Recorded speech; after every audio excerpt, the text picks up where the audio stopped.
motivado à associação de energias. Pô, cara.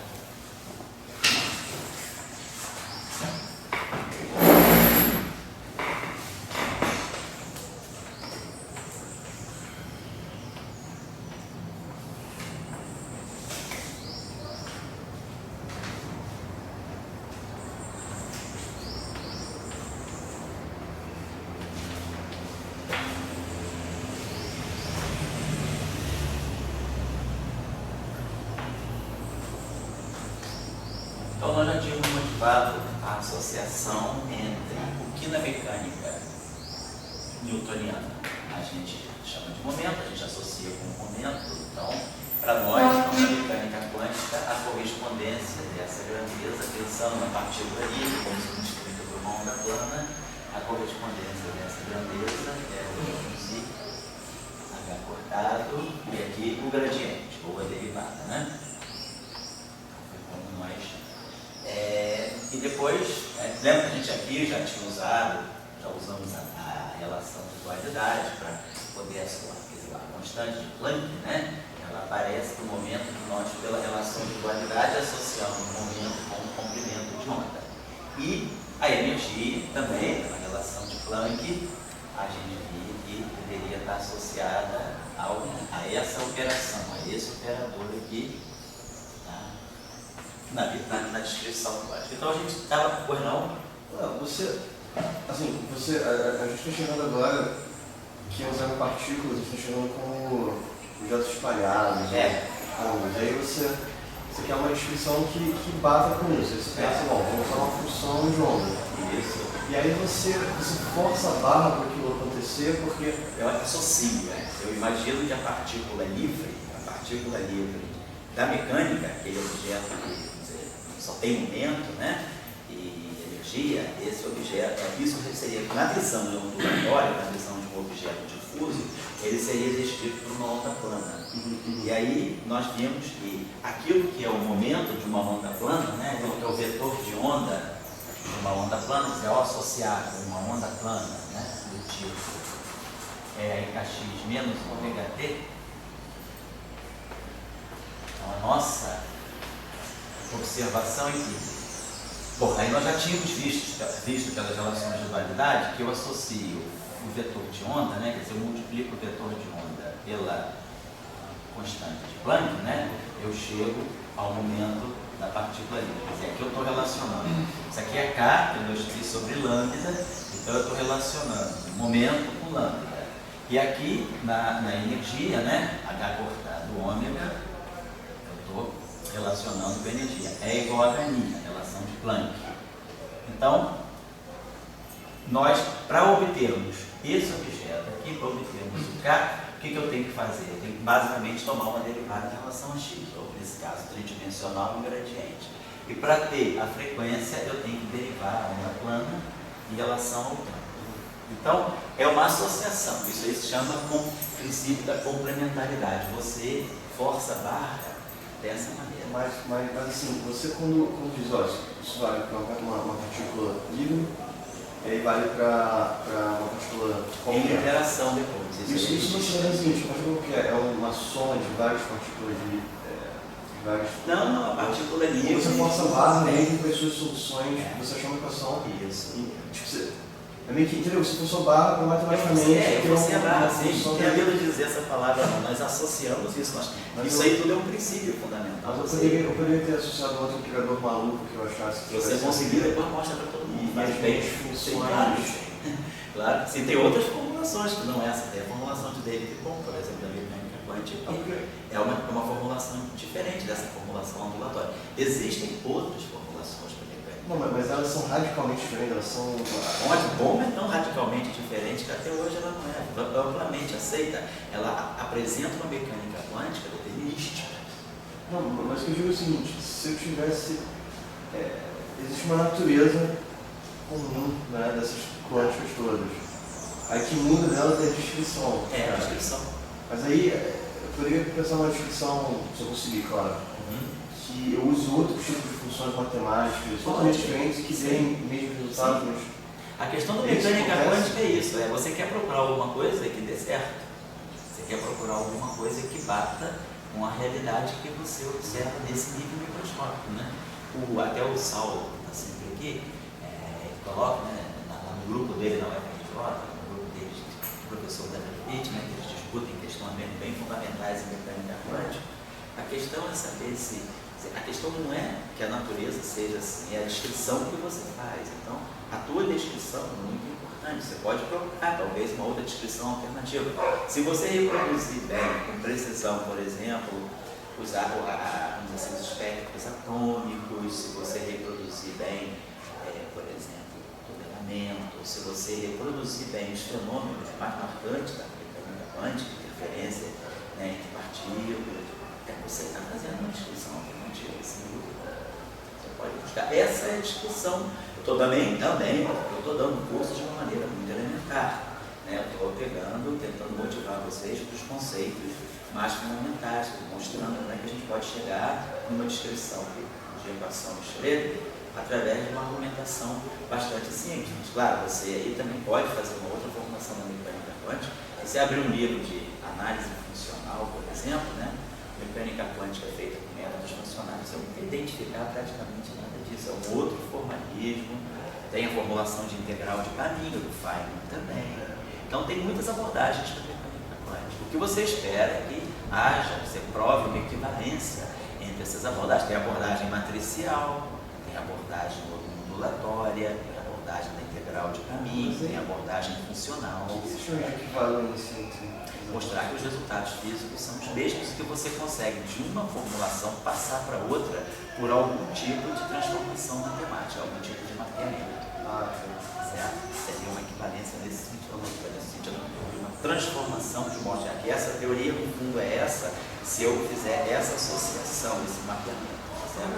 Do bom, né? A do bom, não, do bom ele parte com uma visão diferente.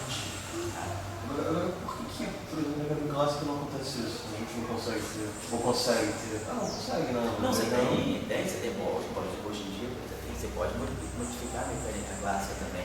Hoje em dia tem aquela formulação, depois que houve o problema das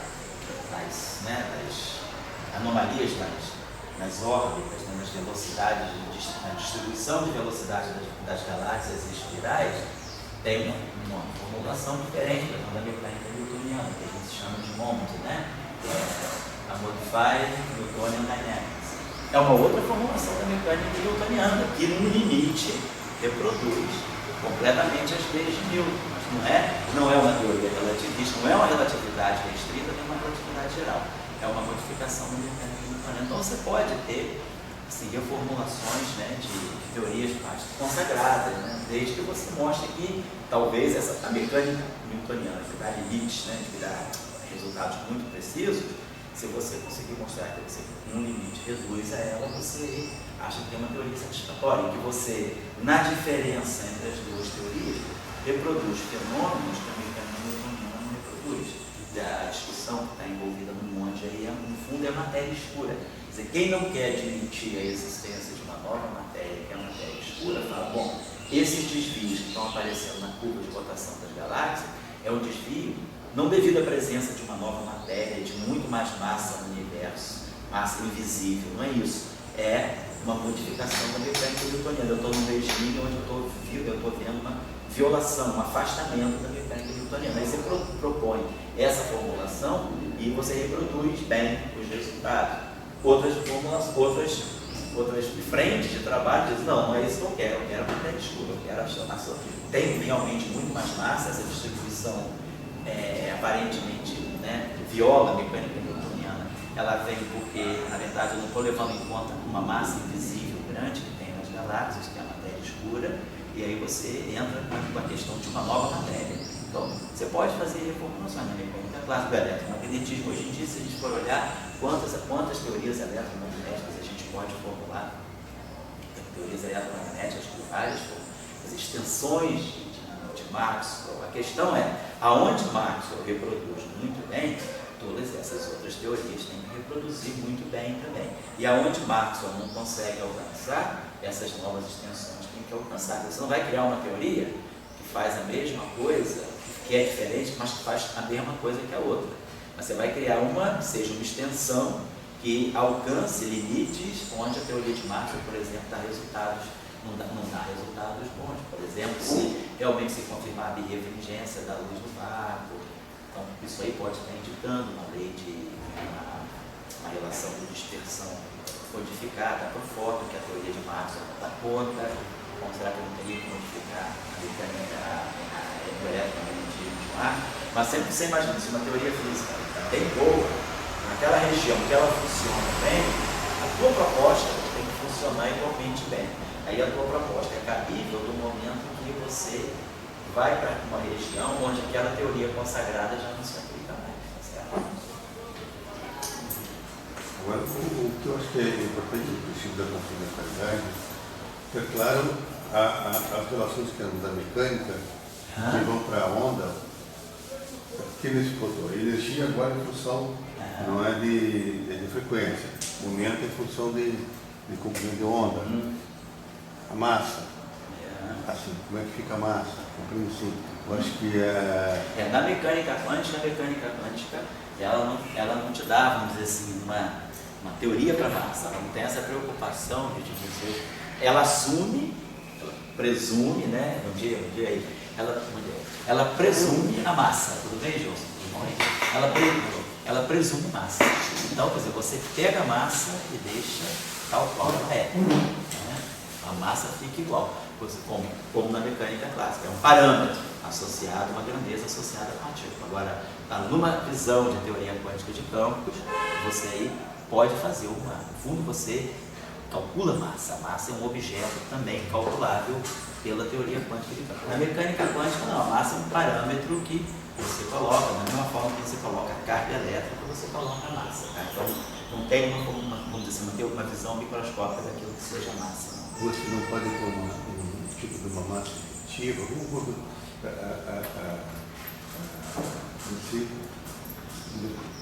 porque depois você mostra uma coisa de botar a massa em termos de. Tentar botar a massa em termos de parâmetros. Bom, então na aula passada, o que a gente estava basicamente tentando ver era a formulação de possíveis, né? Funções da equação de Schrödinger. Então, do que vai ser a equação de Schrödinger. Então, só retomando no finalzinho da aula passada, nós tínhamos, né? Estávamos considerando a relação relativística entre energia e momento. Deixa eu apagar um instantinho só. Então, nós já tínhamos sobre só para eventualmente, né? Assim, se você pudesse explicar para mim, existe uma coisa central que é a relação de dispersão. Então, como é que a gente faz quando a relação de dispersão é a que vem de Maxwell, quando é essa outra aqui é maior? Se você puder sempre nos dar essa. Então, a mecânica, se a gente imaginar que a relação entre energia e momento para uma partícula, né, uma partícula clássica, colocada no potencial, então nós já tínhamos falado, sem geração, né, tomando isso aqui, a relação entre energia e momento, isso aqui. Aí nós já tínhamos pensado, a energia, então, para nós, isso aqui então é a relação de dispersão no sentido ondulatório, né? A energia está ligada à frequência, né? E o momento está ligado ao vetor de onda, H cortado K. Então isso aqui está para nós, H cortado K ao quadrado, K2 sobre 2N. Então, para nós, a relação de dispersão que Glória está falando aí, da partícula livre vista do ponto da mecânica quântica, é essa aqui, a frequência. Se a partícula é descrita por uma onda, a frequência dela, H cortado, K2 sobre 2N. Então, isso é a relação de dispersão. Então, essa relação de dispersão, no fundo, ela está me dizendo qual é a relação entre energia e momento da partícula newtoniana. Né? Agora, nós temos visto, se nós aí aplicamos o princípio da complementaridade, então esse objeto aqui vai ficar IH cortado DDT. E esse objeto aqui vai ficar menos H cortado ao quadrado sobre 2N. E aí a gente tem P escalar P, vai ficar a divergência do gradiente. Né?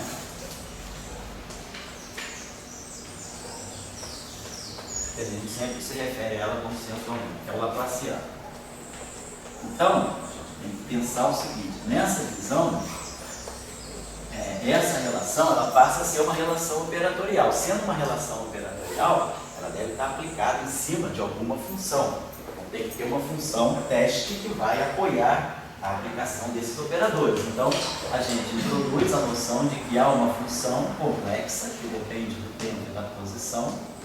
Essa função de natureza escalar, por exemplo, uma única componente. Depois, com a introdução de novos atributos quânticos, como, por exemplo, o spin, aí a gente vai ver que essa função, isso que a gente vai chamar de função de onda, não necessariamente tem uma componente só, não é um escalar segundo grupo de rotação. Aí o SO3, né, vai entrar para dar, dependendo do tipo de spin da partícula, o grupo SO3, que é o grupo que caracteriza tensorialmente todo o objeto do espaço tridimensional, a função de onda ela vai responder a uma transformação de SO3. Por enquanto, nós estamos falando do caso mais simples possível, que a partícula só tem, por exemplo, massa, nem carga elétrica eu coloquei ainda. Então, essa função teste aqui é uma função complexa, né? Depende aqui dessas duas coordenadas, e lá nós vamos colocar, então, desse modo. A gente coloca que esse operador do lado esquerdo, menos h cortado ao quadrado sobre 2n laplaciano, atuando em psi, me dá, do lado direito, aquilo que vai corresponder a energia. Então, eu ganho uma equação diferencial do tipo, né, dentro desse coeficiente complexo aí, né, uma equação do tipo, uma equação de difusão, é tipo uma equação de calor, linear na derivada temporal e quadrática na derivada espacial, não é uma equação hiperbólica de onda, né, d2 dt2, d2 dx2, ela é linear no tempo. Portanto, a gente vê claramente que essa equação não é relativística. Nós que já estudamos um pouco, né, que no semestre passado, o grupo de Lorentz, a gente vê que essa equação não tem chance nunca de ser relativista, porque ela deixa o tempo uma primeira derivada e o espaço com duas derivadas. Então, há uma distinção entre tempo e espaço. Tempo e espaço não são tratados em pé de igualdade. Então, essa equação não tem chance, realmente, de ser relativística. É não relativística, mas a gente sabe, é não relativística de nascença. Eu já nasço com uma relação que é não relativista. Então, o que eu estava querendo motivar vocês depois, no final da aula passada, era, se eu quisesse, de alguma forma, incorporar a relatividade nessa equação que a gente está tirando aí do forno, né? Que seria a equação de Schrödinger, que a gente chama de equação de Schrödinger, para a partícula livre, onde esse psi faz o papel de uma função que descreve, vamos dizer assim, a onda de partícula. Vamos elaborar um pouquinho mais depois sobre a interpretação do psi. Então, eu usei a relação entre energia e momento de uma partícula livre. Se nós agora acrescentamos aqui a presença de um potencial, então a gente está imaginando aqui, né, que eu tenho agora uma função potencial, vamos imaginar uma força conservativa, de tal maneira que a energia seja uma constante, a força menos o gradiente do potencial. Então, simplesmente, o que eu vou estar colocando aqui é acrescentar a energia cinética, P2 sobre 2M, mais V. Então, a presença de um potencial, né? Só José, esse é o momento da pergunta, mas essa função que você bota, esse psi, assim, você botou uma coisa ali para complementar o operador. Isso.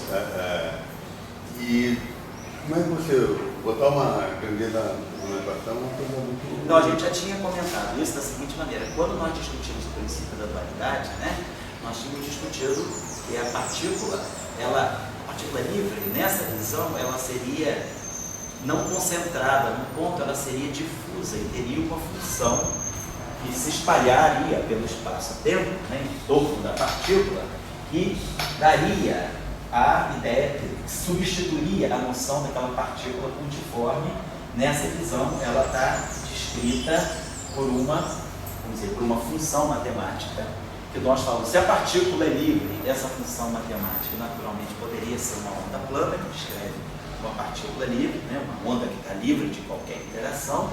E então a gente já sabe que esses operadores, esses objetos que estão representando a energia e o momento, eles teriam que estar atuando em cima de uma função. No caso da partícula livre, se eu coloco aqui o psi, né, a gente mostra que isso aqui automaticamente I capa, né? Capa, então, por exemplo, botar aqui I sobre H cortado, né? Dx menos ED.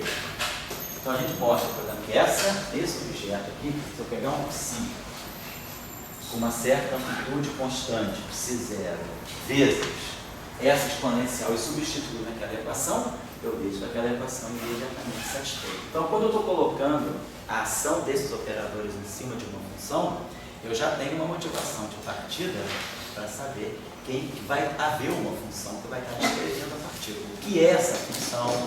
Quais são as características dessa? A gente vai poder depois discutir melhor. No momento eu estou só colocando... Só uma onda. Só uma onda que está representando a partícula. Eu deslocalizo, vamos dizer assim, a noção de que a partícula é pontiforme, digo, a partícula ela é um objeto espalhado no espaço, ela tem está fazendo um lado complementar. Um lado é momento, o outro é onda. Agora, um lado é objeto, massa, velocidade, outra é uma função de onda. Essa função de onda ainda não tem nada de ser uma partícula, né? Não, ela está descrevendo. O que a gente espera é que ela possa descrever, vamos dizer assim, o espalhamento, né, assim, a difusão da partícula ao longo do espaço-tempo. É isso que a gente espera. A gente está deslocalizando a ideia de que a partícula está num ponto e está dizendo simplesmente essa função ela deve ter um pico mais centrado, claro, onde for a posição real da partícula. Mas isso não significa que ela só não é nula aqui. A posição da partícula, ela marca essa posição instantânea.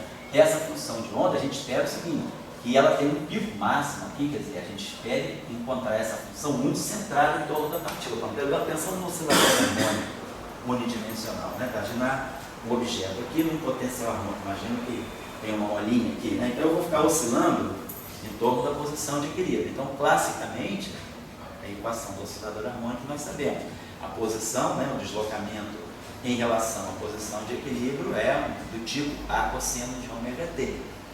Então a partícula está, quer dizer, eu sei que eu estou oscilando em torno dessa posição, mas a minha posição de equilíbrio estável, a minha posição de mínima energia, sou eu parado na posição de deslocamento nulo, mola relaxada. Então eu tenho energia nula, momento zero, estou na origem, então tudo zero, estou parado. Do ponto de vista da mecânica quântica, essa visão já não vai mais acontecer quando a gente for fazer o oscilador harmônico. Eu vou fazer, mas sem resolver a equação de Scherzer. Vamos fazer usando só a teoria de grupo. A gente vai tirar o oscilador harmônico sem precisar resolver essa equação diferencial. Nos livros tem que resolver a equação diferencial, dá o polinômio de Hermite. Mas a gente pode gerar os polinômios de Hermite de uma forma muito simples, né? Gera os polinômios de Hermite na mão pela teoria de grupo, simplesmente aplicando, fazendo um procedimento muito simples de teoria de grupo, uma coisa muito simples. Vamos fazer desse modo que é um pouquinho mais diverso, né? Mas vamos colocar a questão. Então a partícula está parada, repouso, na posição de equilíbrio, energia zero, tudo ok. Do ponto de vista da mecânica quântica, se eu quiser falar o que significa o análogo quântico da partícula na situação de mínima energia, da partícula classicamente estaria parada na origem, vai ser uma função de onda. Essa função de onda, esse psi então vai descrever a partícula no oscilador harmônico. Essa função de onda vai ter um comportamento desse tipo, né? A gente vai ver que vai dar uma gaussiana, exatamente, e essa gaussiana é centrada na origem. Então isso significa que quando a gente fizer a associação de que essa função de onda pode estar descrevendo uma densidade ou a probabilidade, vou colocar assim, a probabilidade máxima, classicamente a partícula está parada aqui com velocidade zero, tudo determinado, posição na origem, velocidade nula, energia zero. Essa é a configuração de mínima energia, configuração de equilíbrio estável. Do ponto de vista da mecânica quântica, não. Essa partícula não está parada na origem. Ela está flutuando em torno da origem, mas com uma probabilidade máxima em cima da origem. Mas existe uma probabilidade não nula dela estar fora da origem. E a energia dela não vai ser zero. Vai ver que existe uma energia mínima, não nula, associada ao estado fundamental, que vai ser o meio, depois vamos entender por quê, de H cortado ômega, onde ômega é a frequência, a raiz quadrada de kappa sobre m. Então, do ponto de vista quântico, a posição de equilíbrio estável, quer dizer, a posição de mínima energia do oscilador harmônico, é a partícula flutuando com a probabilidade máxima de estar na origem. Mas flutuando, pequenas oscilações em torno da origem, e justamente por ela estar flutuando, ela deve ter uma energia residual cinética, não pode ter energia zero, porque ela está flutuando. Então, de fato, na mecânica quântica, a gente vai encontrar que o estado fundamental, o estado de mínima energia do oscilador harmônico, é a partícula com uma energia mínima, com um valor mínimo de energia, que não é zero, diferente da física clássica, e ela oscilando em torno da origem, mas com uma probabilidade mais acentuada de ser pega na origem. Aí eu falo, e se agora eu quiser estudar um oscilador harmônico na mecânica, aí se eu quiser aumentar o nível de energia, como é que essa função, como é que esse oscilador vai se distribuir? A probabilidade máxima dele ainda vai ser na origem ou não? Ainda vamos estudar, através da função de onda, a gente vai saber se o aumento, a gente vai ver primeiro de tudo que a energia do oscilador harmônico não é contínua, ela só tem certos valores bem definidos, e para cada valor bem definido acima do valor de energia mínima, eu tenho uma configuração de probabilidades máximas dela estar ou na origem ou fora da origem. Aí a gente vai ver a cara da função de onda. Então, o que a gente está imaginando é que esse objeto, se depois, ele vai dar uma distribuição de aonde eu posso encontrar a partícula e com que probabilidades eu posso encontrar naquelas posições. No momento, é uma função teste, sobre a qual eu estou atuando os meus operadores, e a motivação que nós tivemos para introduzir essa função teste vem do fato de que eu imagino que, do ponto de vista da partícula livre, a partícula livre deve estar associada a uma onda plana, uma onda que se propaga sem nenhum tipo de dispersão. Só então, fazendo uma comparação geral, quando você pega o outro lado da partícula, existe um princípio claro, que é o princípio da inercial, né? O princípio inercial. Daí, quando você joga por essa equação aqui, certo? Você manteve o M, a massa. A massa, né? Mas a pergunta é a seguinte, quer dizer, se essa equação aqui, ela está lendo o princípio inercial ou não? Bom, ela é compatível, essa mecânica quântica aqui, ela é compatível com alguns, ela não é compatível com a mecânica newtoniana no momento que o que descreve a trajetória, o que descreve o movimento de uma partícula é dado pela força, né? Então isso aqui, essa equação aqui morreu para a mecânica quântica, essa equação é essa equação. Então, é a equação que substitui a lei de, vamos dizer assim, a segunda lei de Newton, que é a lei fundamental da dinâmica, agora é aquela equação. Agora, dos três princípios de Newton, inércia, segunda lei e ação e reação. Claro, a mecânica quântica, ela é compatível com o princípio da inércia, tanto é que ela traz o conceito de massa. Mas ela já não está mais associando o movimento da partícula à existência de uma força. E tem simplesmente um parâmetro de massa, essa massa está ligada, claro, ao momento da partícula, mas o momento da partícula não está mais ligado à força dessa maneira. Quer dizer, você abstrai da noção de força, que você introduz justamente a noção de potencial. E aí, em que momento você recupera a lei de Newton, a segunda lei de Newton, na mecânica quântica? Aí tem aquele exercício clássico que a gente sempre faz, que eu não vou fazer com vocês, eu vou indicar onde vocês podem seguir para fazer, que é o chamado Teorema de Ehrenfest, em que ele mostra que se nós pegarmos a derivada temporal, né, o valor médio, tirarmos essa relação aqui, então, em média, então a gente vai ter que, em média, essa que seria a lei de Newton, né, ela vai ser válida para grandezas médias. Então, tanto para o potencial, tanto para a força, quanto para o potencial. A força, para menos TDX, né, que é o valor médio disso aqui. Então, a gente vai ter uma visão, eu recupero de uma certa maneira a segunda lei de Newton, mas não através de uma equação fundamental, assim, através de valores médios numa descrição probabilística, numa descrição estatística. Certo? Não é que então a mecânica quântica não relativística, ela não abre mão da mecânica clássica. Ela mantém as leis da mecânica clássica, só que dentro de um outro patamar. Não tem mais uma lei de força que determina exatamente o movimento da partícula, mas em média, inclusive a trajetória quântica da partícula, ela deve ser uma pequena flutuação, ela deve estar flutuando em torno da trajetória clássica. A trajetória clássica da partícula, ela segue de guia daquilo que vão ser as flutuações quânticas. A gente imagina, claro, que no oscilador harmônico, se do ponto de vista clássico, a posição de mínima energia é a origem, a partícula parada na origem, então do ponto de vista quântico, qual é a probabilidade da partícula estar cá no infinito? A probabilidade vai ser aproximadamente zero. Quer dizer, porque eu espero que as flutuações quânticas sejam sempre pertinentes com a trajetória clássica. Se classicamente eu sei que o movimento da partícula é esse aqui, quanticamente eu não espero que a trajetória da partícula faça isso.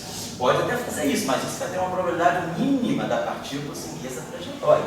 Provavelmente a trajetória dela vai estar oscilando aqui em torno, pode fazer disso, ou então pode fazer disso, não importa, ela vai estar flutuando em torno daquilo que é a trajetória clássica. Então a trajetória clássica ela dá mais ou menos um caminho e você flutua em torno da trajetória clássica. Essa é a ideia da mecânica quântica. Quântico nesse sentido, são flutuações pequenas, não grandes.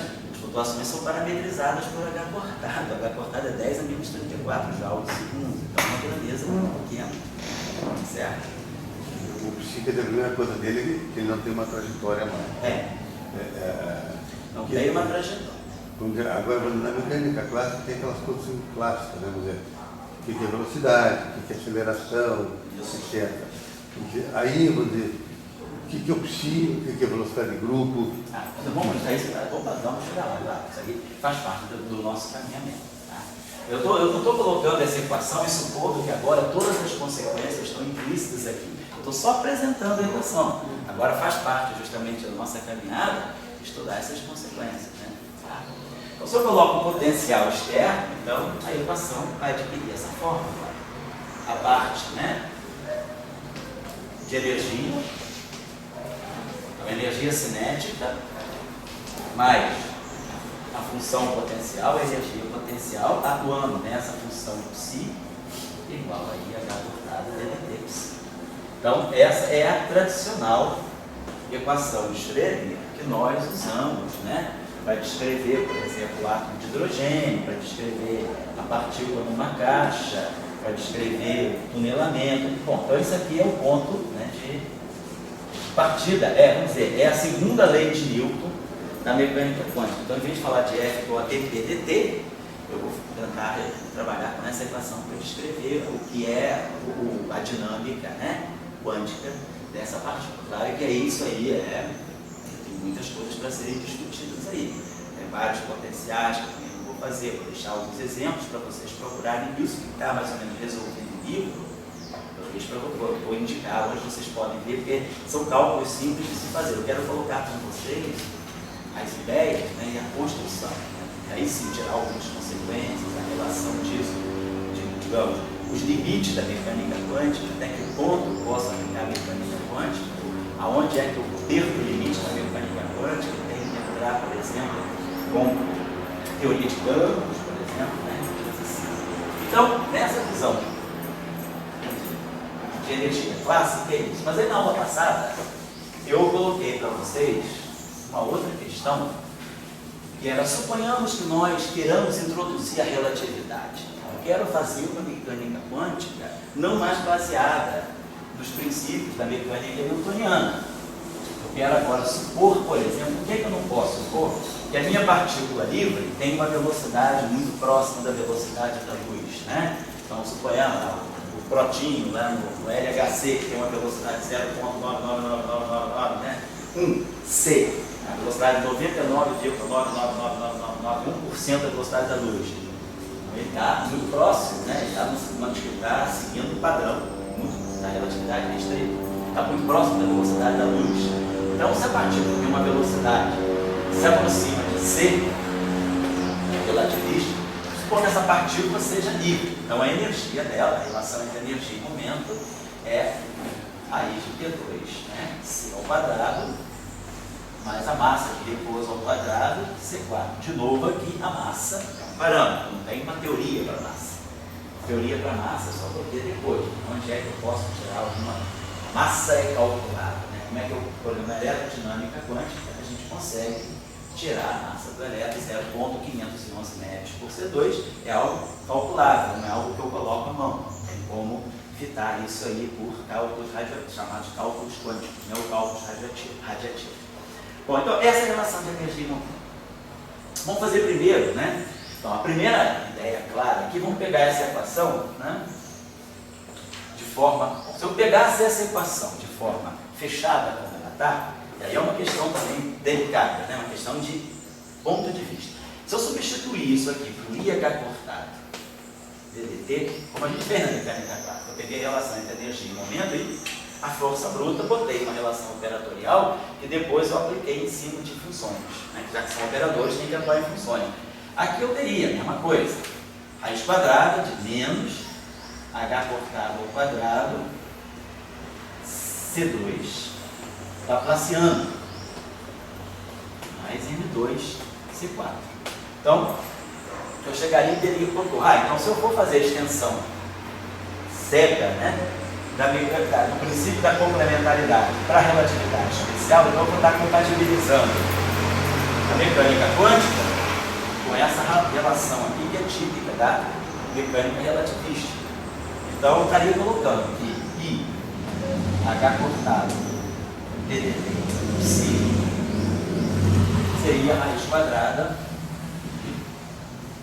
menos H cortado ao quadrado C2 Laplaciano mais M2C4 atuando por si. Então a pergunta matemática agora é: suponhamos que a massa seja zero. Só para a gente ter uma ideia. O que significa eu pegar a raiz quadrada do Laplaciano? Eu estou pegando a raiz quadrada desse objeto, da divergência do gradiente. Então, o que significa a raiz quadrada de uma derivada? Oi? Não. Então, pois é, o que é isso, né? Isso aí, hoje em dia, tem uma coisa bastante desenvolvida na matemática, tá? Envolvendo, é uma área de pesquisa muito rica, que é, inclusive, a gente ter operadores desse tipo elevado a uma expoência fracionária. O que seria, por exemplo, eu pegar o Laplaciano, pegar a derivada, ddx? O que significa tirar a raiz quadrada de uma derivada? Matematicamente. O que significa eu pegar uma derivada e elevar a um terço? Tem que pensar o contrário, né? Tem que pensar que se você aplicar isso 3 vezes, tem que dar a derivada. Isso. E aí o que seria isso? Como é que você vai aplicar? Que operador você aplica 3 vezes para dar a derivada? Como é que você dá sentido, então, a esses operadores com expoentes fracionários? Pois não? Existe uma coisa chamada cálculo fracional.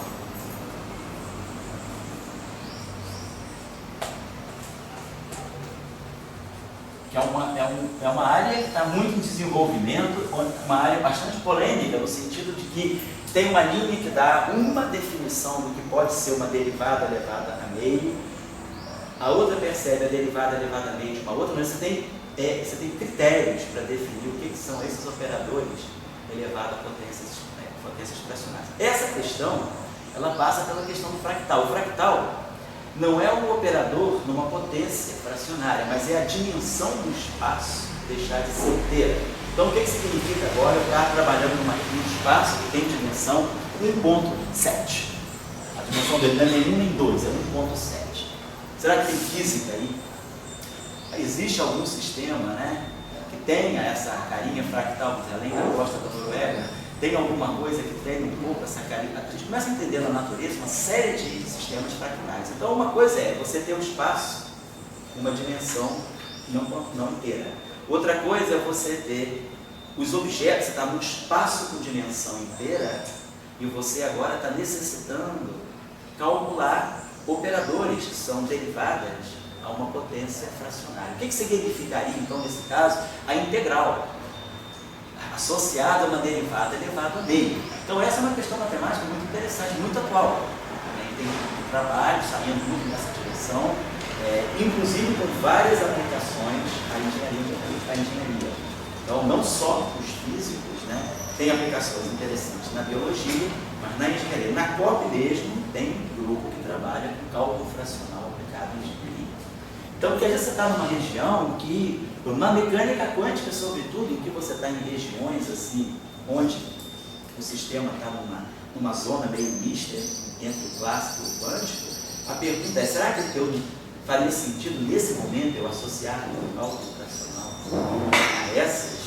nessas situações. Então, se alguém estiver interessado sobre essa discussão, no ano passado aqui a gente fez um seminário sobre isso. Eu chamei um colega nosso, que é professor da Rural, ele tem um seminário. Esse ano, se houver interesse, eu posso chamar ele para dar um mini curso. Ele está bem dentro disso. Nós estamos trabalhando algumas questões sobre o que significa uma equação de onda com esses expoentes fracionários. Estamos fazendo alguns estudos sobre isso, então eu posso falar com o José, e ele pode, se quiser, dar umas 2, 3 aulas, só para vocês perceberem o que é o cálculo fracional, quanto interessante isso aí é. E é um campo muito novo, com muitas aplicações sendo vistas em várias áreas diferentes da física, em várias áreas da engenharia, áreas da biologia, na química. Tem aplicações do cálculo fracional, quando a gente menos espera, aparece uma aplicação interessante. E isso é um problema que envolve matemática, envolve física também. Então, mas aí eu estou colocando, por que eu estou chamando essa questão? Meio tem cálculo. Oi? Meio tem cálculo. Meio tem cálculo, já tem cálculo fracional, meio. Então, por exemplo, vocês podem consultar lá o meio, se quiser, para ver já algumas instruções sobre o cálculo fracional. Se alguém quiser alguma referência assim, dessas standard, para começar a entender o que é, o que está envolvido, depois eu posso passar um e-mail para mim que eu passo o PDF para vocês. Bom, mas então a questão que a gente está colocando aqui é que sentido eu daria a calcular a raiz quadrada de um d'Alembertiano. Então, do ponto de vista da matemática, isso aqui nos leva a uma questão chamada não localidade.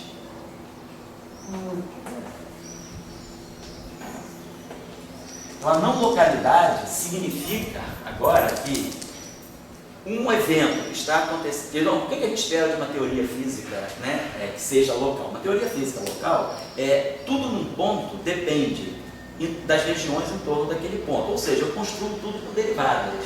Tudo que eu construo com derivadas, eu estou fazendo medidas locais, variações muito próximas do ponto onde eu estou.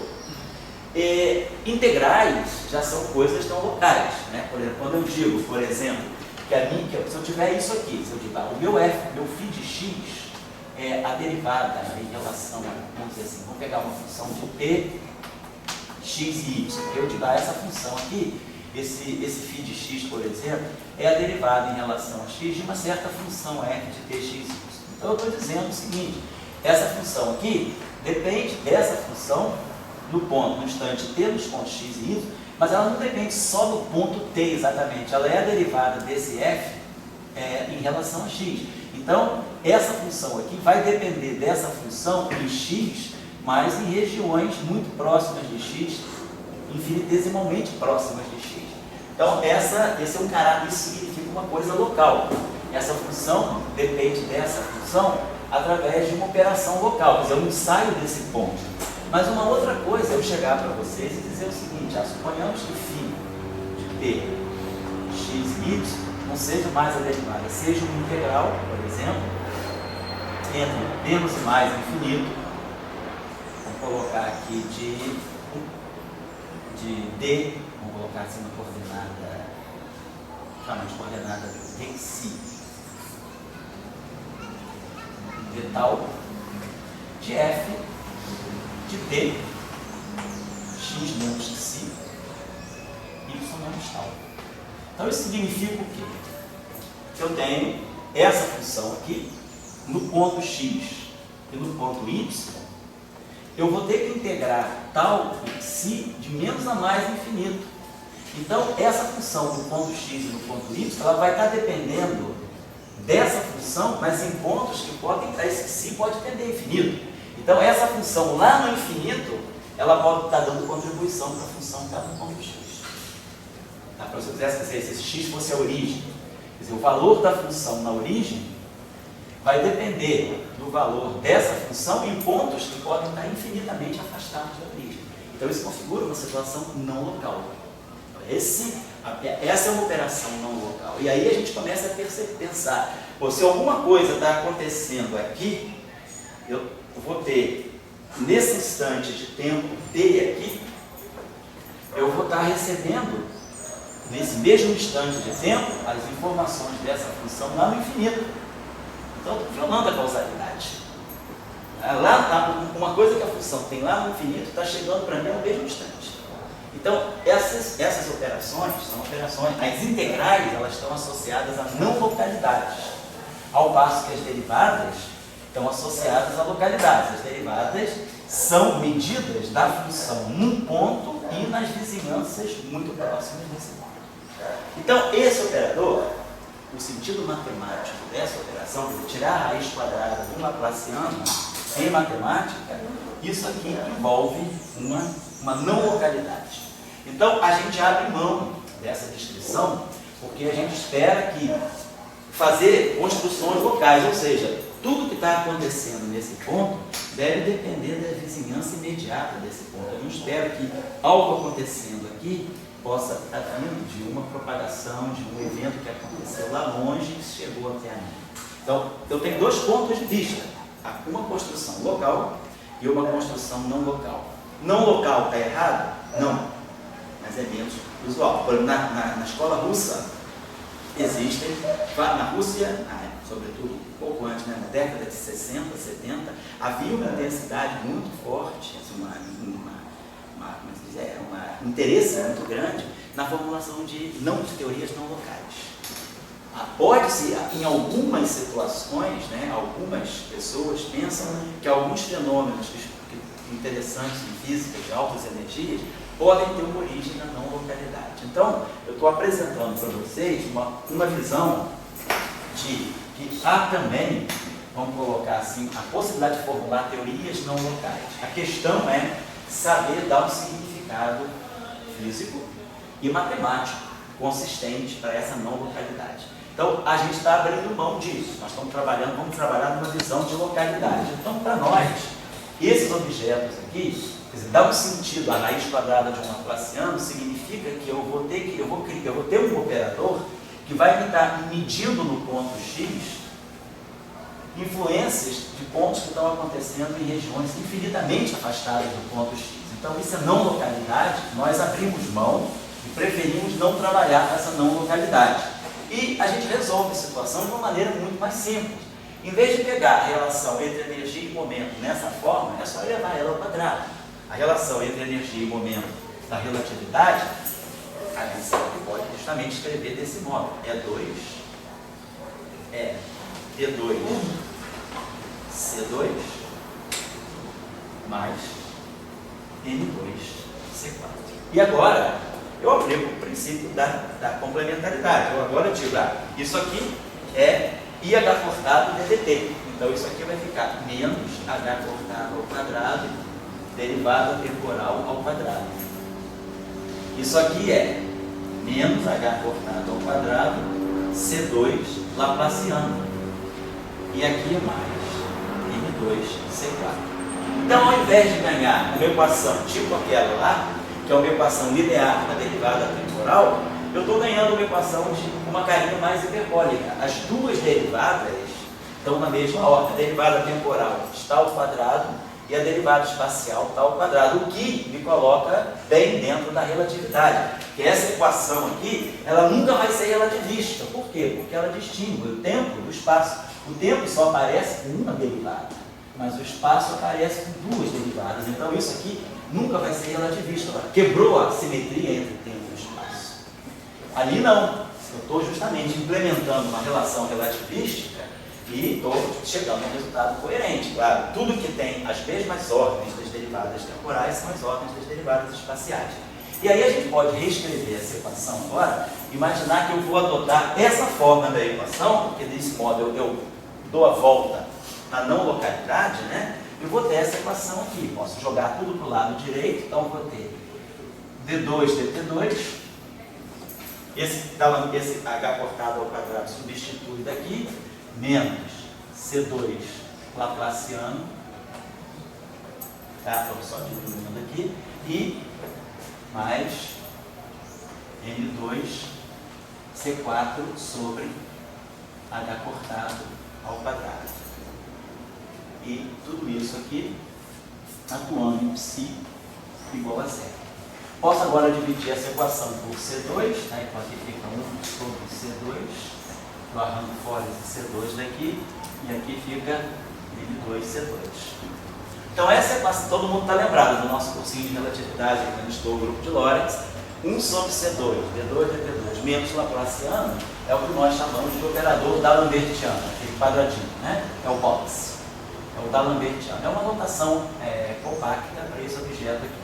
Então essa equação ficou assim, ó, Laplaciano, D'Alembertiano, mais... Vamos dar um significado a isso aqui, nós já sabemos o que é isso aqui. Na aula passada, na retrasada, quando a gente falou da relação de dualidade onda-partícula, nós falamos do comprimento de onda de cômputo. Se uma partícula tem massa m, né, a gente sabe que a gente pode associar a essa partícula essa grandeza aqui. mc tem dimensão de momento, h cortado tem dimensão de energia vezes tempo, então essa grandeza aqui tem dimensão de comprimento. Opa, dimensionalmente ela é um comprimento. Então é o que nós chamamos de comprimento de onda de cômputo, lambda cortado, ao do h cortado, da partícula. Então esse número que está aparecendo aqui, eu vou dizer, gente, esse número que está aparecendo aqui é justamente o inverso. Essa equação aqui, ela tem dimensão de 1 sobre comprimento ao quadrado. 1 sobre c dt, então isso aqui é 1 sobre comprimento ao quadrado, isso aqui é d2 dx2, é 1 sobre comprimento ao quadrado, e isso aqui é justamente o inverso do comprimento de cômputo da partícula. Então, o que eu posso colocar aqui, por exemplo, é 1 sobre lambda de cômputo c ao quadrado. Então, se eu quiser, então, iniciar uma estrada relativista, se eu quiser agora propor uma equação relativística, então eu vou trabalhar com essa equação de onda aqui. Tá?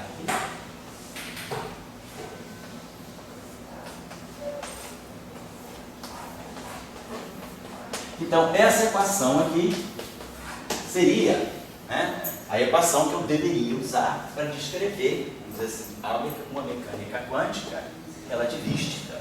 Aqui está embutido o H cortado. Isso aqui é puramente relativístico. Isso aqui é 1 sobre C2 dt2 menos Laplaciano. A velocidade da luz está aqui. Aqui não tem H cortado. Então, isso aqui vem da pura relatividade. O H cortado está embutido aqui, junto com o C.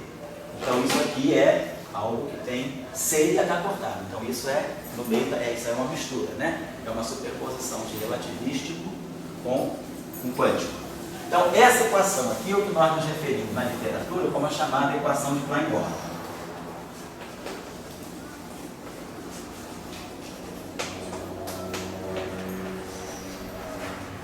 Então, a primeira visão da equação de Klein-Gordon, ela seria, né, pensada como sendo uma possível versão, ela seria o análogo da equação de Schrödinger para a relatividade especial. Eu simplesmente abri mão da relação entre energia e momento como sendo E igual a P2 sobre 2M mais D e coloco aqui essa relação, né, a partícula, vou falar da partícula livre, a relação relativista para a partícula livre. E dessa forma também eu dei a volta da não localidade. Eu driblei a não localidade usando essa forma da relação entre energia e momento. A questão é, agora, do ponto de vista, isso aí é uma outra discussão, né, que aí se inaugura, né, um outro curso que a gente pode futuramente falar sobre ele, que seria que é a mecânica quântica relativista. Quais são as consequências dessa equação? Nós vamos poder discutir. Então, vamos ver o primeiro problema que essa equação poderia ter como uma equação para a mecânica quântica. Nós vamos comparar essa equação com essa equação. Do ponto de vista da mecânica quântica, a gente vai ver que aquela equação ela já comporta um probleminha que falaria, beleza, eu coloquei a mecânica quântica dentro da relatividade especial, juntei as duas, ganhei, vamos dizer, uma equação de Schrödinger relativística, mas eu já estou comprando um problema inicial. Como é que eu vou resolver esse problema? E aí também, claro, depois eu vou falar com vocês, mas houve testes, né? Por exemplo, tentou-se resolver o átomo de hidrogênio com a equação de Schrödinger aqui e com a equação de Klein-Gordon. O átomo de hidrogênio com a equação de Klein-Gordon tem problemas no espectro de energia. Então, a equação de Klein-Gordon nós vamos acabar compreendendo que não é a melhor maneira de se trabalhar, por exemplo, o elétron. O átomo de hidrogênio para o elétron. Então, tem um problema na equação de Klein-Gordon, vamos ver que essa equação vai ter um problema com o elétron. E nós vamos entender claramente, dentro do contexto da relatividade, Por que essa equação não poderia nunca descrever a mecânica quântica do elétron? Aí é uma questão mesmo do que nós já conhecemos aqui, o grupo de Lorentz. O grupo de Lorentz, quem já sabe o grupo de Lorentz pode até entender por que essa equação falha para descrever o elétron. Nós sabemos o elétron férmio, descrito por um espinor.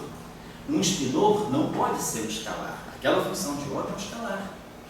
É uma equação que não tem índice, não tem matriz naquela equação. Então eu tenho uma equação escalar para descrever o elétron. O elétron, do ponto de vista da relatividade, não é um objeto escalar. O elétron tem ele é um espinor. Espinor é diferente de escalar. Espinor é diferente de vetor. Então a gente já sabe que essa equação ela já nasce problemática se ela for descrever o elétron. Ela pode descrever algum tipo de partícula relativista, escalar, mas não elétron.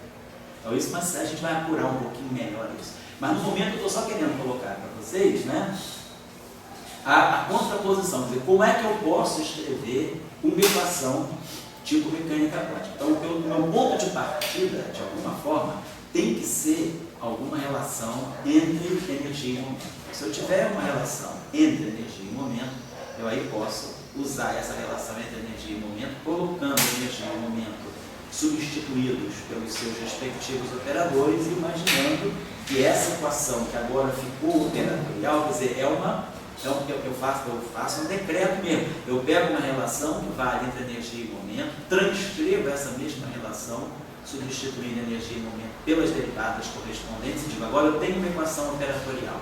Essa equação operatorial tem que atuar em cima de uma função.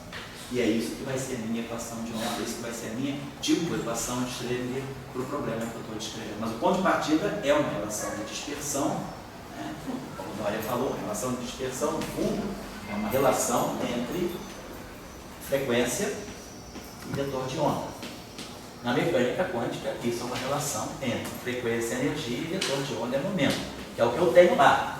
Tem uma relação entre energia e momento, eu tenho uma relação de dispersão. Então, isso aqui, aí na aula passada a gente fez uma coisa, que nós não tínhamos chegado, eu acho, exatamente nesse modo, a gente partiu primeiro de um pressuposto. Suponhamos, né, a gente fez um limite aqui para poder ver que tipo de correção relativística nós podemos colocar, por exemplo, na equação de Schrödinger, e essa correção relativística é importante, por exemplo, na hora do estudo do átomo de hidrogênio. Então, a primeira coisa que a gente pode pensar aqui é o seguinte: suponhamos que eu sei essa relação relativística entre energia e momento, mas suponhamos que eu esteja numa situação em que a minha partícula não seja extremamente relativística. Eu vou usar a relatividade mais como uma correção. Quer dizer, a gente sabe que se uma partícula é muito relativística, a energia dela está muito bem distribuída. Quer dizer, eu sempre espero que uma partícula que seja razoavelmente relativista, eu espero que PC seja da ordem de MC2. Essas duas coisas aqui, mais ou menos, se equilibram. Mas se esse cara aqui for muito mais significativo do que esse, ou vice-versa, eu estou me afastando, eu estou indo para o limite extremamente relativista. O que significa o limite extremamente relativista? Significa que a minha partícula tem muito momento, a velocidade dela está muito alta. Lembrando que o momento P, né, é igual a m, v, e aquele fator gama. Então, se a partícula é extremamente relativística, a partícula deve estar desenvolvendo, tem muita velocidade. A velocidade está muito próxima da luz, então o momento é muito grande.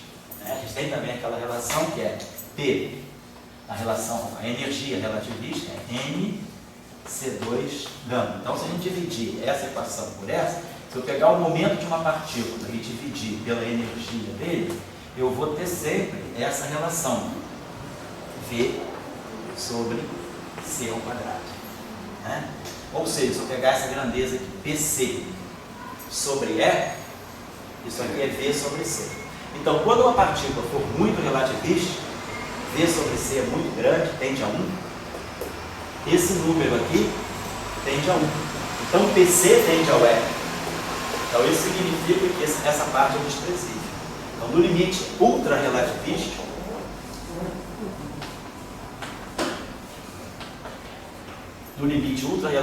V sobre... Claro, vamos pensar nessa relação em módulo, obviamente, né? O módulo de V sobre C é muito grande. Então, vamos dizer, V sobre C tende a 1. Se V sobre C tende a 1, essa relação aqui é exata. Significa que P módulo de C frente a E.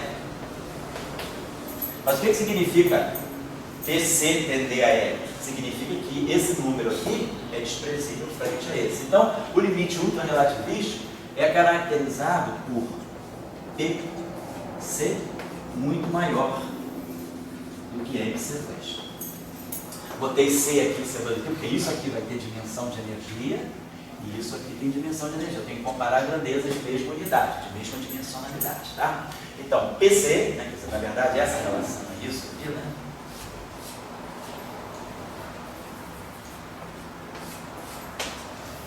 Então, se esse pedaço aqui domina sobre esse, eu tenho uma situação muito relativista. Então, é quando a partícula, no LHC, por exemplo, momento do fóton, né, a energia do fóton na faixa de, num feixe, 7 TeVs. 7 TeVs ao quadrado. A massa do próton, MC2, é 0,9 GeVs. Vamos botar 0,9 GeV. Vamos botar aproximadamente 1 GeV. Mas um TeV são 10 a 3 GeVs. 10 a 3 GeVs são um TeV. Então, por exemplo, no LHC, isso aqui quase faz 10 a 4, faz 10 a 8. Isso aqui é 10 a 8, isso aqui é na faixa de 1. Então, eu tenho uma parte em 100 milhões. Então, realmente, no LHC, é razoável pegar DC muito maior do que MC2. Tá? Agora, se eu estou falando, por exemplo, do elétron no átomo de hidrogênio, então, vamos dizer, essa situação é ultra-relativista. PC muito maior do que MC2. Então, nessa situação, domina esse termo aproximadamente, quer dizer, eu posso dizer que nessa situação ultra-relativista, né, é aproximadamente módulo de P vezes C. É como se a partícula se comportasse de massa nula. Ela tem tanto momento, que, em efeito comparativo da quantidade de energia que ela tem sobre a forma cinética de movimento, é muito maior que a massa de repouso dela. Então a gente vê que ela se comporta quase como se fosse um fóton livre, né? Como é que é a energia do fóton? É igual a PC, ômega é igual a módulo de carga vezes C. Essa relação de dispersão aqui é a relação de dispersão típica do fóton livre. Só dividir essas relações para dividir por H cortado os dois membros que a gente ganha aqui. Então, no limite ultra-relativista, é como se a partícula tivesse massa de repouso pulando. Tá? Toda a força dela, toda a energia dela no movimento. Então, é uma situação típica, por exemplo, desse acelerador. Né? Então, praticamente, a gente pode ver qual é o momento, até vou pegar 10 a 8 menos 1. Então, tirou a energia do PC, praticamente é 10 a 8. Né? Tá legal. Agora, o que é o limite? Vou botar aqui PC, P sobre L.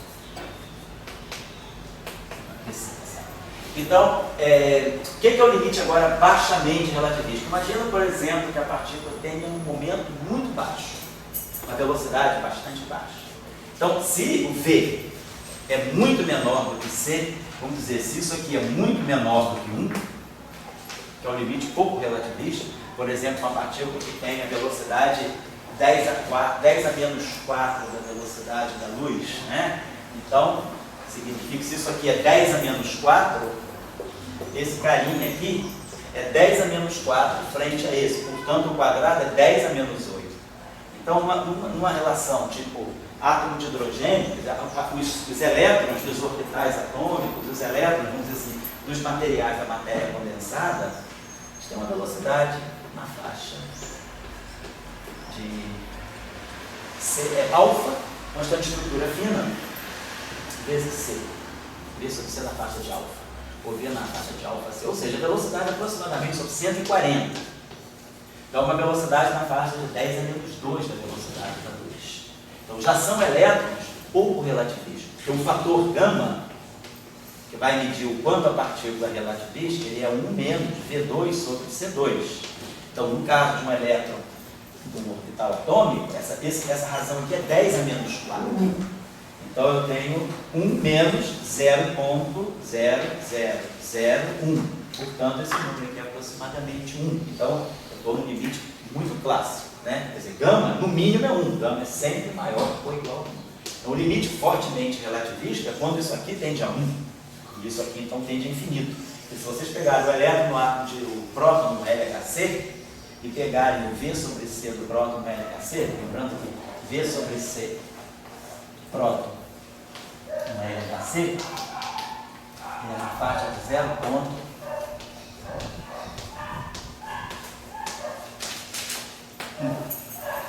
Então, se a gente eleva isso aqui ao quadrado, faz esse cálculo aqui, vocês vão ver que o gama vai estar na faixa de 10 elevado a 4. Então, eu tenho um fator gama de 10.000. A partícula é robustamente relativista. Mas agora, nesse caso aqui, os elétrons atômicos, o gama é muito pequeno. Então, no limite baixamente... Quantos nomes? São 8 noves e umzinho miserável lá no final. Olha, esse sozinho. É 99,6069, né? 99,9999991% da velocidade da luz. Então o gama é muito forte, tá? O gama é altíssimo. Então a partícula é muito relativista. Agora, se V sobre C é muito menor do que 1, PC é muito menor do que E. Então, se isso aqui é muito menor do que E, significa que automaticamente MC2 domina sobre PC. Então, o limite fracamente relativista seria isso aqui. PC muito menor do que MC2. Então, isso aqui é o limite, vamos dizer, fracamente relativista.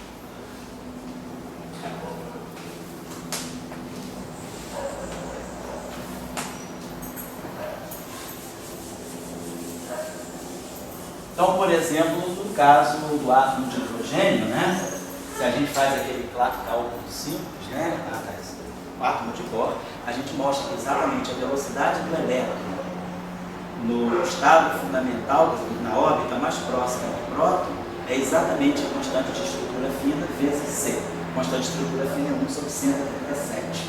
Então, a velocidade típica dos elétrons atômicos é nessa faixa de C sobre 140, C sobre 100. Né? Claro, dependendo da gente, você pode ter elétrons também, que estão nas camadas mais externas, né? Então, eles têm, às vezes, esses elétrons, que estão, o que a gente chama acima da camada de ferro, eles podem ter velocidade até um pouquinho maior, C sobre 100. Mas a faixa é essa, na matéria condensada, as faixas de velocidade são C sobre 100. Então, nesse limite fracamente relativista, esse termo aqui é dominante. Então, a gente pode pensar em fazer isso aqui da seguinte maneira. Eu posso botar E2, posso botar aqui N2C4, na evidência. Eu vou dizer que isso aqui é 1 mais P2C2 sobre N2C4. Legal? E2 igual a N2C4 mais P2C2. Tá? Só fazer uma fatoração aí. E aí a gente tira a raiz quadrada. Já que agora eu sei que essa potência aqui é muito menor do que 1. Se PC é muito menor do que MC2, PC ao quadrado sobre MC2 ao quadrado ainda é muito menor do que 1 ainda. Ao quadrado, se isso aqui é 10 a menos 4, isso aqui vai ser 10 a menos 8. Então, isso aqui já é um número bem pequeno. Então, a gente pode aproximar essa relação desse modo. Vai ser aproximadamente MC2, 1 mais P2, C2 sobre N2C4, a potência meia. Mas não aproximei, isso aqui ainda está igual. Agora o que eu vou fazer? Vou pensar que isso aqui é o desenvolvimento da série binomial, né? 1 mais um número pequenininho elevado a uma potência n. Então isso aqui é 1 mais n, si, né? E aí depois n menos 1 sobre 2 si ao quadrado. E assim vai. Então, pegar termos de segunda ordem, né? Expansão binomial aí. Então, isso aqui vai dar para nós, o n nesse caso é meio, vai dar para nós MC2. E aqui nós vamos ter 1 mais 1 meio de P2C2 sobre N2C4 mais n é meio vezes n menos 1, que é menos meio, menos 1 quarto sobre 2 menos 1 oitavo. Menos 1 oitavo de P2 C2 ao quadrado sobre ao quadrado. C2, C2, depois a gente elimina o C2 sobre M4C8. Estou pegando só os termos até segunda ordem.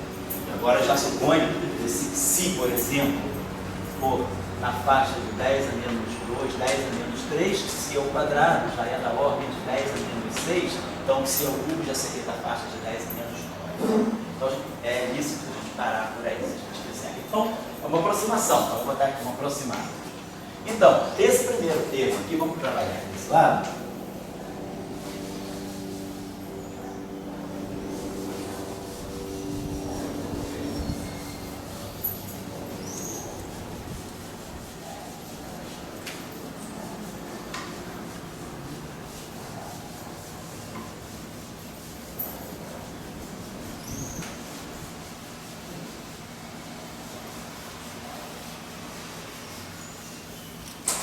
Então a gente vai ter o primeiro termo, MC2. Segundo termo, um meio. Aí eu vou ter um C4 no numerador, um C4 no denominador. E um N em cima e um M embaixo. Então dá o nosso famoso termo T2 sobre 2N. Aqui, né, dá o famoso termo de energia cinética clássica. Recompondo aqui a física newtoniana. Né? E depois aquele termo é que vai trazer, esse termo aqui, vocês veem, não depende de ser. Então esse termo aqui não é relativístico, realmente esse termo é newtoniano. Aqui eu tenho C, isso aqui é uma energia de repouso, isso é relativístico. O C some naturalmente daqui. Agora aquele outro termo ele vai ficar menos 1/8. Vou manter momento à quarta potência, P2, P ao quadrado, P ao quadrado.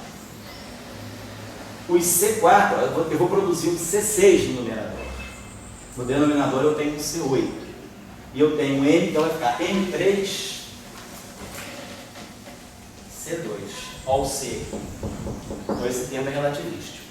Então a gente está vendo que essa aproximação baixamente relativística, ela, a partir da energia relativística, ela me dá a massa de repouso, me dá aquilo que é a energia cinética clássica, sem o C, e me dá agora uma correção em cima da energia cinética clássica. Se Newton, né, soubesse que, se Newton soubesse que havia relatividade, quem sabe ele já tivesse incorporado esse termo de alguma maneira na questão da energia. Né? 2, então a energia então, no limite não relativística, e aqui eu vou colocar, são termos de ordem. Aqui estaria pegando termos de ordem V sobre C. Aqui eu peguei termos de ordem V sobre C ao quadrado, né? Então seria termos de ordem V sobre C ao cubo, que eu estou desprezando. Eu vou parar por aqui. Então, agora, se eu desconto dessa energia o MC2, então isso vai ser a minha energia não relativística. O que eu vou definir como a energia total não relativística a partir da relatividade é o E relativístico menos MC2. E essa grandeza, isso é que está fazendo o papel da minha energia não relativista. Então nós na física newtoniana, as energias que nós estamos referindo são essas aqui, seria a energia relativista descontando a massa de repouso. Então isso aqui dá para nós a partícula livre. Então teria a energia cinética usual dela, P2 sobre 2M, e a primeira correção relativística que viria, vamos colocar aqui o P4, vamos ver depois, tá legal. E aqui sobre 8 M3 C2. Então isso seria a limite de baixa energia retirado a partir da relatividade especial. Então, isso aqui, quando a gente estuda, por exemplo, o átomo de hidrogênio na equação de Schrödinger, esse termo não está presente na equação de Schrödinger. Então, se a gente quer tirar uma espectroscopia muito fina para o elétron dos níveis do elétron nos níveis de energia do átomo de hidrogênio, a gente vai ter que, depois, quando a gente estuda o átomo de hidrogênio, a gente começa a colocar correções. Então, a correção não relativística entra, a correção relativística entra aí. Então, eu já jogo esse termo na equação de Schrödinger. Depois a gente coloca a chamada interação spin-órbita, também a equação de Schrödinger leva em conta. Então, a gente começa a incorporar pequenos efeitos na equação de Schrödinger para ir corrigindo os valores dos níveis de energia. Mas a equação de Schrödinger, ela nasce sem esse termo. Na visão não relativista, na mecânica quântica usual, esse termo aqui ele entra como uma correção relativística ao átomo de hidrogênio. Ao passo, vocês podem falar, mas eu não posso calcular diretamente o átomo de hidrogênio relativístico? Posso, e é o que se faz usando a equação de Schrödinger, de Dirac, perdão. Então a gente usa a equação de Dirac, resolve tudo isso, está tudo embutido.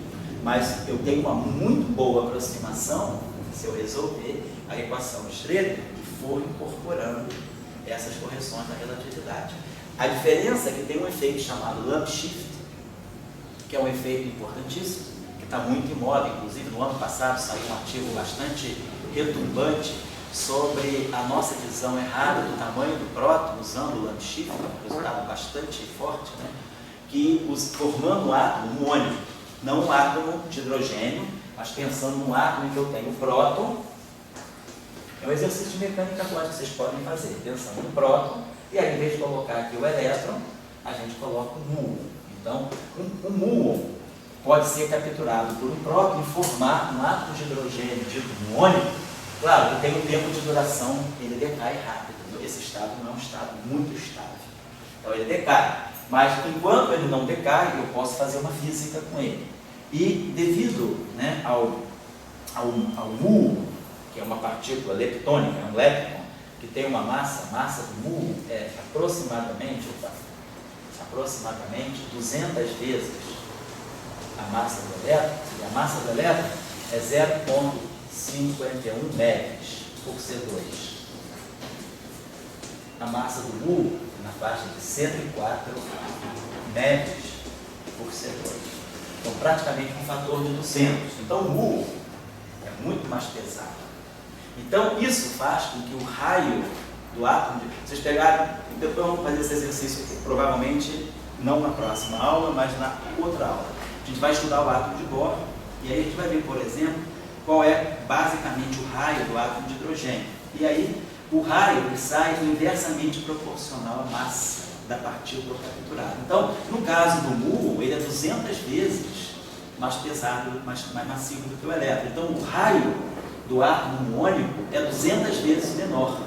Então, o muon, ele testa o próton muito mais próximo do próton do que o elétron no átomo muônico. Então, quando se constrói o átomo muônico, eu estou fazendo uma inspeção do próton por um muon que está 200 vezes mais próximo do próton do que o próprio elétron. E tem um fenômeno tem um fenômeno na mecânica quântica chamado lump shift, que é um fenômeno que mostra que a equação de Schrödinger não dá, mas que a equação de Dirac dá. Na equação de Schrödinger a gente obtém ele via correções colocadas à mão. Na equação de Dirac ele sai automaticamente. É um efeito chamado lump shift, que dá uma diferença de níveis de energia. Se o elétron está no nível 1s2, 1s ou no 2, de qualquer maneira a energia seria a mesma. A relatividade mostra que não. Então, usando esse chamado lump shift, que é um fenômeno muito importante, que foi descoberto em 1949, e que é um teste muito bom da teoria quântica de campos, né, chamado desvio de Lamb. Esse lump shift foi usado aqui no átomo muônico e mostrou para nós que provavelmente o próton tem um tamanho 4% maior do que a gente pensava. O tamanho médio do próton é na faixa de 0,88 fermis. Um fermi, 10 a menos 15 metros. Então, bota 4%, um pouquinho maior. Então, eu estou colocando isso porque a formação desses átomos, né, que a gente está discutindo essa questão aqui, a questão das correções relativistas, e as correções relativistas geram efeitos interessantes. Um efeito interessante da relatividade no átomo de hidrogênio é o chamado lump shift. Então, esse lump shift, ele, no ano passado, 2010, ele foi usado em conexão com os átomos de hidrogênio muônicos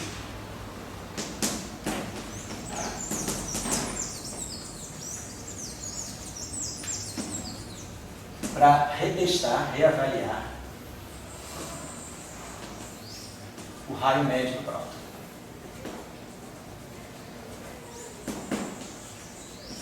e se chegou a um valor 4% maior. Então esse é um resultado bastante interessante, foi feito no laboratório na Suíça, foi testado aqui nessa unha, depois se quiser ver o paper, qualquer coisa, eu posso mandar. O paper é muito técnico, né? É um paper assim, de técnicos experimentais, mas a ideia física é essa. E, pô, não, fala aí, Saulo. Mas assim, uma coisa que eu não entendi. A gente resolve o átomo usando a mecânica quântica de Dirac. Mas a gente obtém o lamp shift usando a mecânica quântica de Dirac. Naturalmente. Então, assim, não incorpora como efeito quântico, não incorpora, porque na equação de Schrödinger não tem nada que te dê um lamp shift, um átomo de hidrogênio. Então, você incorpora um termo, uma correção relativística, e aí, incorporando ela, você ganha um lamp shift como uma correção ao átomo de hidrogênio. Tudo bem, mas assim, é como se eu chegasse a uma descrição para a massa newtoniana, a uma descrição para a força, e chegasse que eu medir a força F não é igual a NA, entendeu? Eu acho estranho duas coisas serem da mesma teoria. Então, tipo, eu calculo o átomo, calculo o lamp shift, mas o lamp shift mostra que o cálculo do átomo que eu fiz com a mesma teoria está errado. Não é a mesma teoria, é outra teoria completamente diferente. A equação de Dirac é radicalmente diferente. Mas eles falam então que o cálculo por Schrödinger é que dá errado. Não, a questão não é nem o cálculo, é por Dirac, você faz tudo no Dirac. Então, mas aí fazendo tudo por Dirac, o lamp shift por Dirac, eu chego que por Dirac o próton está errado. É. Isso que é estranho. Não, tudo porque antes você tinha feito. Tipo, a própria teoria mostra que não existe essa. Não, porque nunca ninguém